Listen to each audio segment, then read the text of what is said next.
Експертите за безбедност на вакцините од Светската здравствена организација се состануваат денеска за да ја разгледаат ефикасноста на вакцината на Оксфорд AstraZeneca, откако неколку европски земји го запреа вакцинирањето.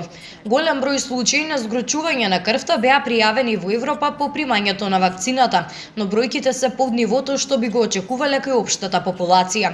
Регулаторот на лекови во Велика Британија и СЗО велат дека нема докази за поврзаност помеѓу вакцината и згручувањето.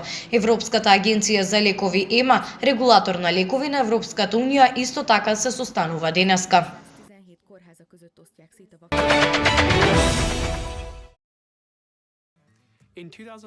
Кинеските технолошки гиганти се соочуваат со зголемен притисок од регулаторите загрижени за нивното растечко влијание. До понеделникот Tencent потроши повеќе од 60 милиарди американски долари од својата пазарна вредност, бидејќи цената на акциите се лизна од загриженоста за поголема контрола на регулаторот. Медиумските извештаи сугерираат дека ривалскиот технолошки гигант Alibaba можеби ќе мора да продаде дел од своите медиумски средства под оваа акција. Кинеските регулатори сигнализираа поостар пристап кон технолошките фирми.